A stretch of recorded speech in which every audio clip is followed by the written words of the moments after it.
The wagon wheels groaned, protesting against the frozen ruts of the track that led only deeper into the desolate valley.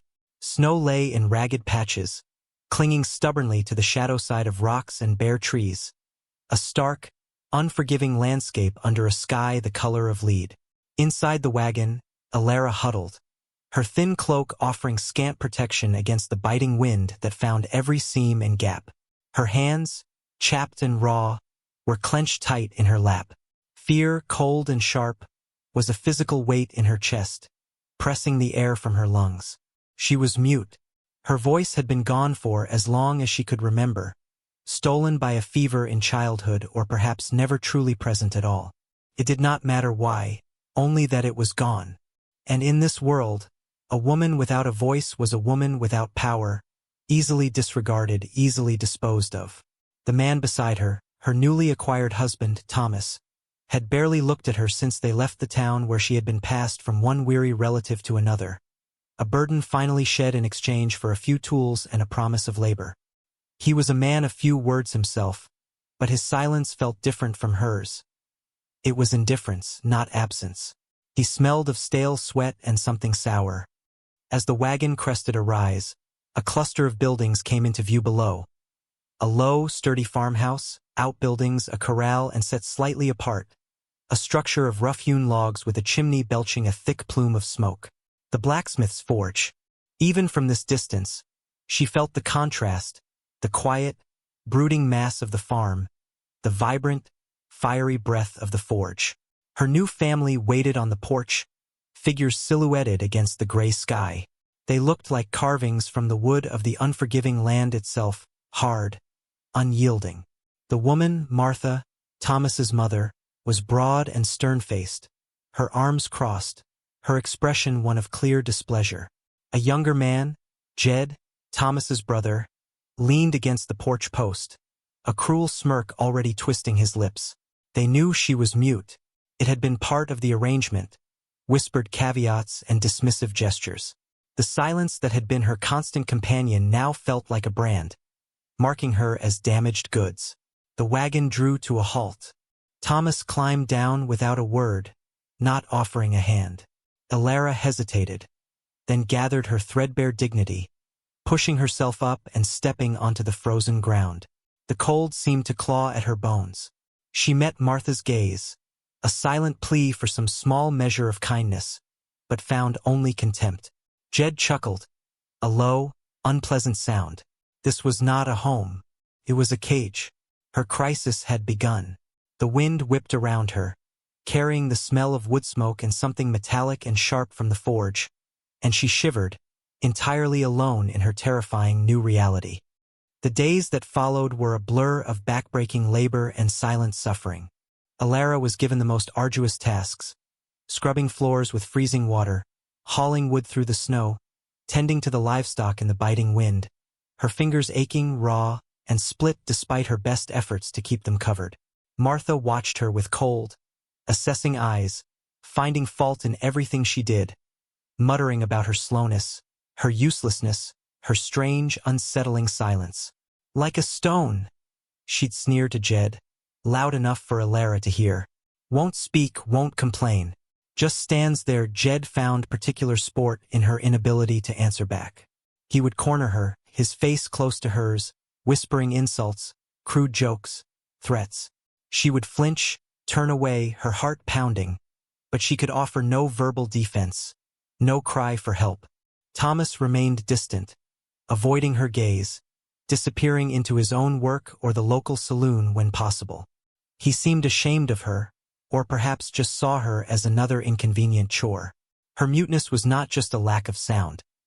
It was a barrier, isolating her completely, confirming to her new family that she was less than human, less than worthy of basic kindness. Yet, in the midst of this bleak existence, her eyes were often drawn to the forge. It stood apart, independent. This chimney was a beacon of warmth in the cold landscape. She would see the blacksmith, a large, solitary figure, moving with a quiet power and grace that was mesmerizing. He seemed to belong to the fire, to the earth itself. His hammer blows rang out across the valley, rhythmic and strong, a stark contrast to the petty, resentful noises of the farmhouse. He was an outsider too, she knew. Blacksmiths were often viewed with suspicion, their work mysterious, their strength intimidating. Sometimes, on her endless rounds of chores, she would pass closer to the forge. She never dared to approach, but she would steal glances. She noticed small things. The way he handled the glowing metal with a practiced ease, the sweat glistening on his brow even in the cold air, the focused intensity in his eyes.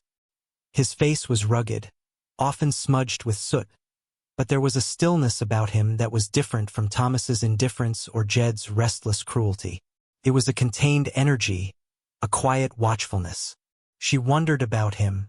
Did he have a family, friends, or was he as alone as she was, his solitude self-imposed, hers thrust upon her? The forge, and the man who worked within it, became a point of quiet observation, a tiny spark of curiosity in the crushing darkness of her days. Her internal world was filled with the words she could not speak, questions, observations, silent cries against the injustice. One biting afternoon, Martha sent her to the forge. "Take him these," she commanded, shoving a rough sack of potatoes into Alara's arms. "And hurry back. Don't dally with that quiet 1 inch." The command was a mixture of disdain for Alara and suspicion of Elias. Alara's heart hammered against her ribs, a mixture of dread and a strange, illicit curiosity. She trudged through the thin crust of snow, the sack heavy, her breath pluming in the frigid air. As she approached, the heat radiating from the open doorway was a shock, a sudden, welcome warmth that made her skin tingle. The air here was thick with the smell of coal smoke, hot metal, and something primal, like effort and fire. Elias stood silhouetted against the glow of the furnace, stripped to the waist, his muscles slick with sweat, hammering a piece of glowing iron on the anvil. The rhythmic clang filled the air, powerful and raw. He looked up as she entered, his hammer pausing mid-swing. His eyes, sharp and intelligent, met hers. They were the eyes of someone who saw the world clearly, without flinching. He didn't speak. He simply watched her approach. She held out the sack of potatoes. He set his hammer down and wiped his hands on his trousers before taking the sack. His fingers brushed hers, briefly, and his skin was warm, calloused, solid. He gave a short nod. Alara nodded back, her throat tight. This was it. She should leave. But the warmth of the forge was intoxicating, and the silence here was different. It wasn't the judgmental silence of the farmhouse. It was a working silence, full of concentration and the sounds of labor. He turned back to his work, picking up a glowing piece of metal with tongs. He didn't dismiss her, didn't glare. He simply was present in his space. Alara hesitated, then took a small step closer to the warmth, careful not to get in his way. She watched him, mesmerized by the transformation of the metal under his hand and hammer. The raw iron, heated to a fierce orange, yielded to his will, sparks flying like captured stars. He glanced at her again, fleetingly, then returned to his work. There was no expectation in his gaze, no demand. He didn't ask her name, didn't chide her silence. In the language of the forge, of fire, metal, and focused work, her muteness held no weight. It was simply a fact, accepted without comment. For the first time since arriving, Alara felt a faint loosening of the knot of fear in her stomach. This man saw her, not her lack. After that first visit, Martha found other reasons for Alara to go to the forge, needing a tool repaired, a piece of metal cut, or simply sending her with messages. Each time, Alara approached with trepidation, yet also a growing, quiet anticipation. Elias's forge became a sanctuary of sorts, a brief reprieve from the oppressive atmosphere of the farmhouse. He never spoke to her, but his actions began to form a silent conversation. If she arrived shivering, he would move aside slightly, allowing her closer to the furnace's heat. If she waited while he finished a task, he might leave a stool out for her to sit on, though he never indicated it was for her. One particularly cold day, she brought him a dented bucket to mend. While he worked, He quietly placed a steaming mug of chicory coffee on a nearby workbench. He didn't look at her as he did it, but his intention was clear. Alara's heart gave a small, unexpected leap. She waited until he was focused on his work, then carefully took the mug in her chilled hands. The warmth spread through her fingers, then her body. It was the first act of unsolicited kindness shown to her since she arrived. She drank it slowly, savoring the heat and the slightly bitter taste. She began to find small ways to reciprocate within the constraints of her chores. If she was fetching water near the forge, she would fill his water bucket too. If she found hardy wild onions or greens while foraging, she would leave a small bundle near his door. These were silent offerings, mirroring his own quiet gestures. He would find them and nod curtly when he saw her next, a shared understanding blooming between them like hardy mountain flora pushing through stone. The nonverbal communication grew richer, a shared glance when the wind was particularly fierce, a slight incline of his head acknowledging her presence, the way she would watch his hands at work, a silent appreciation for his skill. The family noticed her increasing proximity to the forge. Jed's sneers intensified, laced with lewd suggestions he knew she couldn't respond to. Martha's disapproval was a palpable force. "Spending too much time with that quiet blacksmith," she snapped one evening. Idle hands, but Alara found the risks worth the small comfort Elias's presence offered. His forge was a world apart, governed by different rules, where strength was measured in iron and fire, not in cruel words or a person's ability to produce them. It was a space where her silence wasn't a deficiency, but simply was. She felt, for the first time in a long time, that she was seen, not judged, in the dancing light of the forge's fire. The cruelty of the family, however, was a constant, gnawing presence. One evening, exhausted after a long day in the fields, Alara was slow bringing Jed his supper. Enraged, he grabbed her arm, twisting it viciously. She cried out, a small, strangled sound, the only noise she could make when truly hurt, and stumbled back, her eyes wide with terror. He laughed, a cruel, ugly sound, and raised his hand as if to strike her. At that moment, Elias appeared in the doorway, drawn perhaps by the noise, or simply passing by. He stood there, a large, imposing figure silhouetted against the twilight sky, his presence radiating a quiet but undeniable authority. Jed froze, his hand still raised. Thomas was nowhere to be seen, having retreated into himself long ago. Martha watched from the shadows of the room, her expression unreadable. Elias didn't speak. He didn't have to. His stillness, his sheer physical presence was a challenge.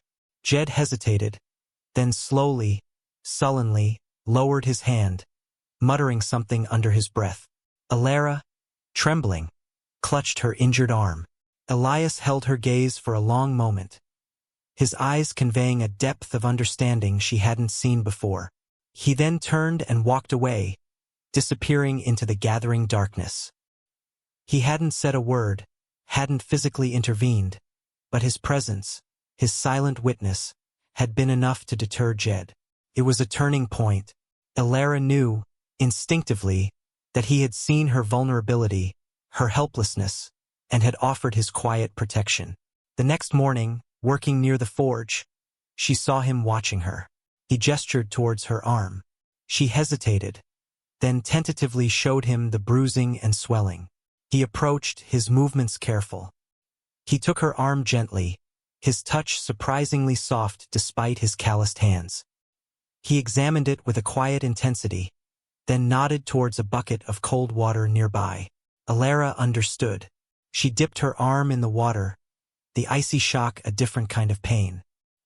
He went back to his anvil, but he worked slower, his gaze returning to her frequently. This silent tending, this shared understanding of her pain and his capacity to offer small comforts, solidified the fragile bond between them. She knew now, with absolute certainty, that Elias was not like the others. He saw her suffering and offered his strength, not his judgment. The fear was still there, a low hum beneath her skin, but for the first time, a fragile thread of hope was woven through it, tied to the quiet man at the forge. Elias's small acts of protection became more frequent, always subtle, always born of necessity. If Jed or Martha sent Alara on a particularly heavy or dangerous task, Elias would seem to be nearby, finishing his own work, but his presence was a deterrent. He began leaving small tools outside the forge that Alara could use for her chores. A sturdier shovel than the broken one the family gave her, a better hoe. He never drew attention to it, simply left them where she would find them. He fixed the latch on the chicken coop that the family had left broken, knowing Alara had to struggle with it in the cold. He would mend her torn cloak when she left it near the forge to dry, the stitching rough but strong.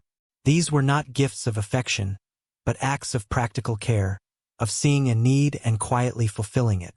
Alara, in turn, found more ways to be useful to him. She would keep his water bucket filled, sweep the forge floor while he worked, gather kindling. Their shared tasks were performed in silence, a rhythm developing between them, a silent partnership based on mutual respect and quiet help. The family noticed the deepening connection, the unspoken alliance. Martha's lips were thinner, her glares sharper. Jed's cruelty became more focused, his taunts more pointed, knowing that getting to Alara was a way to provoke the silent blacksmith. He saw Elias's protection as a challenge to his own petty authority. The tensions in the farmhouse, and between the farmhouse and the forge, simmered, a low fire waiting for fuel. Alara felt it building, a pressure in the air. Her internal monologue was a constant swirl of observation and trepidation. She felt safer near Elias, but her presence there seemed to inflame the family. It was a precarious balance. She saw the strength in Elias, not just in his arms, but in his quiet conviction. He did not seek conflict, but he did not shy from it either. He simply did his work, lived his solitary life, and offered quiet refuge where he could. He never asked her to speak, never pushed her. He accepted her silence as a part of her, not a flaw to be fixed. In this acceptance, Alara found a space to simply be, free from the constant pressure to perform, to explain, to justify her existence. She watched him shape metal, and felt, in a strange way, that he was helping to shape her own resilience, hammering away the fear, tempering her spirit with quiet strength. The isolated valley, the harsh weather, the cruel people, they were the forces trying to break her, but the forge, and the man who worked within it, offered a different kind of fire, one that forged strength instead of consuming it. The storm broke with a sudden, brutal fury. The wind howled like a banshee, tearing at the roof and walls of the farmhouse. Snow fell thick and fast, obliterating visibility, burying the world in a white, suffocating blanket. Everyone was forced indoors, the small space amplifying the already strained tensions. The air crackled with unspoken resentment. Thomas retreated to the corner, nursing a bottle. Martha sat by the hearth, her face a mask of grim displeasure. Jed paced restlessly, his eyes often fixing on Alara with a predatory gleam. Elias, having secured his forge, also sought shelter in the main house, a grudging courtesy extended due to the storm's severity. His presence was a large, quiet anchor in the volatile space, a fact that seemed to irritate Jed even further. The storm outside mirrored the turmoil within. The wind shrieked, rattling the window panes, and Alara felt trapped, cornered. Jed began drinking heavily, his taunts growing louder, bolder. He started circling Alara, who had retreated to a small space near the back wall, trying to make herself invisible. "Still quiet, little mouse?" he sneered, grabbing a handful of her hair. "Cat got your tongue? Or did that blacksmith steal it for scrap?" Alara flinched, unable to pull away. Her heart hammered against her ribs, a frantic bird in a cage. She glanced desperately at Elias, who was sitting by the door, his gaze fixed on the storm, but his body language suddenly tense. Jed's grip tightened, pulling her head back painfully. "Maybe we should see what else you're hiding under that silence," he whispered, his breath hot and foul on her cheek. It was clear where this was heading. Martha made a small, ambiguous sound, not a protest, perhaps even a tacit encouragement. Terror seized Alara. This was it. She couldn't scream, couldn't fight effectively. She was utterly at his mercy. Just as Jed raised his other hand, Elias moved. It wasn't a sudden, explosive action, but a deliberate, powerful unfolding of his large frame. He didn't speak. He simply rose and walked towards them, his steps measured and heavy, like hammer blows on the floorboards. He stopped beside Alara, placing himself between her and Jed. He didn't touch Jed, didn't threaten verbally. He simply stood there, a solid, unyielding wall, his face expressionless, but his eyes holding a quiet, dangerous intensity. Jed hesitated, his bravado faltering in the face of Elias's silent, powerful presence. The only sounds were the howling wind outside and Alara's ragged breathing. The storm continued to rage, but the immediate physical threat had been neutralized by Elias's silent intervention. Jed backed down, cursing under his breath, stumbling away towards the fire. Alara sagged against the wall, trembling violently, her injured arm aching. She looked at Elias, her eyes filled with a mixture of fear and profound gratitude. He met her gaze, a flicker of something, understanding, perhaps even concern in his usually stoic eyes. He didn't move away, maintaining his position between her and the rest of the family, a silent guardian in the tense room. The long night wore on, filled with the sounds of the storm and the oppressive silence within the house. Alara couldn't sleep. Every creak of the old house, every gust of wind, sent a fresh wave of fear through her. But Elias was there, a silent, steady presence. She watched him through the darkness. He didn't sleep either, sitting upright, his gaze occasionally sweeping across the room, a sentinel. In the morning, the storm began to abate, the wind lessening, the snow turning to a gentle flurry. The light that filtered through the windows revealed the strained faces of the family and the quiet determination in Elias's posture. The air in the farmhouse was thick with unresolved conflict. It was clear that after last night, things could not go on as they were. The silent confrontation had pushed something to the breaking point. Alara knew she could not stay here, not under Jed's predatory gaze and Martha's cold complicity. Her only refuge was the man who had silently stood by her side. As the first weak rays of sunlight pierced the clouds, signaling the storm's end, the tension in the farmhouse snapped. Jed, emboldened by the light and perhaps seeking to reassert his dominance after being shamed the previous night, advanced on Alara again. "Get out of here, you useless mute," he snarled, grabbing her arm roughly. "We don't need your kind leeching off us anymore." Martha nodded in agreement, her face hard. "Go on," she said, her voice sharp. "Go back where you came from. If you can find your way." Alara stumbled, her heart pounding. This was it. They were casting her out, into the snow, injured and alone. She couldn't plead, couldn't argue. As Jed began to drag her towards the door, Elias finally spoke. His voice, when he used it, was deep and resonant, cutting through the air like his hammer through hot iron. Leave her be. It wasn't loud, but it carried an absolute authority that stopped Jed dead in his tracks. Elias rose, his full height intimidating in the low-ceilinged room. "She stays." Jed rounded on him, his face contorted with rage. "She's my brother's wife. None of your business." "Blacksmith." "She is a person," Elias said, his tone measured, his eyes fixed on Jed. "And you will not harm her." He stepped forward, placing himself squarely between Alara and the family. "She will not stay here to be abused. She comes with me." The statement hung in the air, heavy and final. Martha gasped. Thomas looked up, startled, but said nothing, effectively abdicating his role as husband.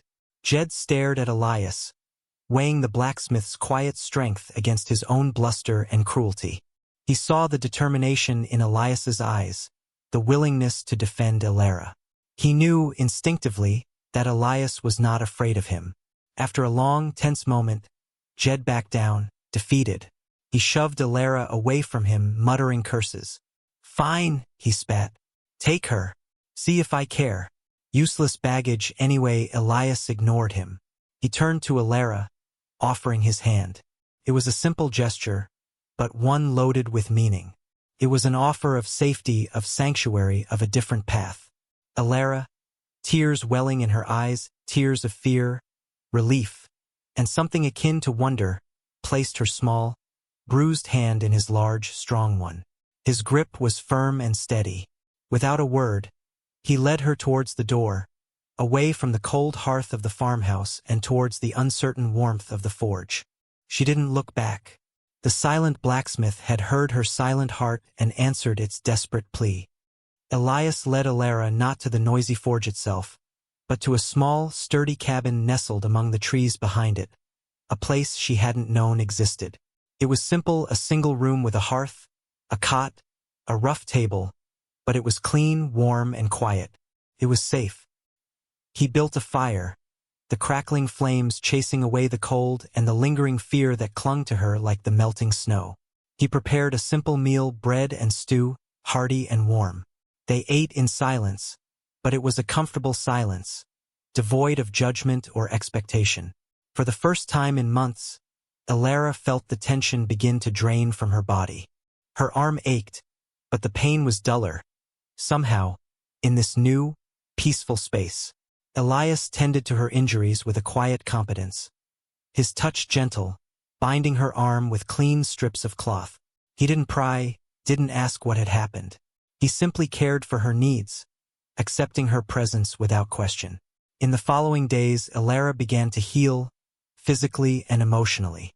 She helped around the cabin, sweeping, tending the fire, preparing food. They developed a new rhythm, a life built on shared tasks and unspoken understanding.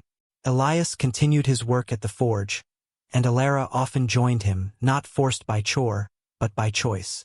She would sit near the entrance, feeling the heat, watching him work. He began to teach her simple things, how to hold the tongs correctly, how to judge the temperature of the metal by its color. It was all done through gestures, demonstrations, shared glances. He pointed to objects, then mimed their use. He would make the sign for fire, then for iron, then for hammer. Elara, quick-witted despite her lack of speech, began to pick up his simple lexicon. She learned the sign for yes and no, for hot and cold, for water and food. Their communication, while limited in range, grew rich in depth. A look could convey gratitude, apology, concern. A shared smile over a perfectly formed piece of metal spoke volumes. She felt a sense of purpose return to her life, a dignity she hadn't realized she had lost. Her hands, once used only for relentless, thankless labor, now learned the shape of tools, the feel of wood and leather, the weight of metal. Her muteness, which had been her greatest vulnerability, became less a source of shame and more simply a part of her being, accepted by the one person who truly saw her. Life settled into a pattern of quiet work and shared companionship. The farmhouse remained a dark, distant presence on the landscape. Elara rarely saw her former family, and when she did, she felt no fear, only a quiet detachment. She was no longer theirs to mistreat. Elias's quiet protection had become a steadfast anchor. They worked side by side, Elias at the forge, Elara tending the cabin and garden, sometimes helping with simpler tasks like polishing finished pieces or sorting materials. Their partnership was forged not in hurried vows or societal expectation, but in shared hardship, mutual respect, and the silent language of understanding. There were no grand declarations, no dramatic pronouncements of love. Their connection ran deeper, a silent current flowing beneath the surface of their quiet lives. Elara learned to read Elias's moods in the set of his shoulders, the rhythm of his hammer, the expression in his eyes. He, in turn, understood her thoughts and feelings in the subtle changes of her posture, the way her eyes shone, the small, expressive gestures she used. Her muteness was no longer a prison, but simply a different way of communicating, one that Elias had patiently learned to understand. The community in the nearby town, initially wary of the silent woman living with the solitary blacksmith, eventually came to accept them as a unit.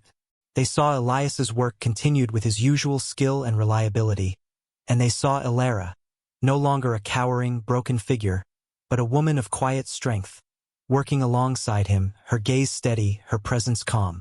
Gossip still whispered, but their words held less power. Alara had found her voice, not in sound, but in resilience, in dignity, in the quiet power of a life rebuilt. The cold valley remained, the work was still hard, but she was no longer alone. She was not a mute bride, despised and discarded. She was Alara, partner of the blacksmith, a woman who had found her strength in silence, and a love that needed no words to be understood. The forge fire burned bright, a symbol of transformation, of the strength found in heat and pressure, and of the light that could be found even in the darkest, most silent corners of the world. She looked out at the valley, no longer with despair, but with the quiet determination of one who had weathered the storm and found her place in the world, not despite her silence, but with it. Their life together was a testament to the profound connection that could exist between two souls, a bond forged in empathy and strengthened by silent, unwavering support.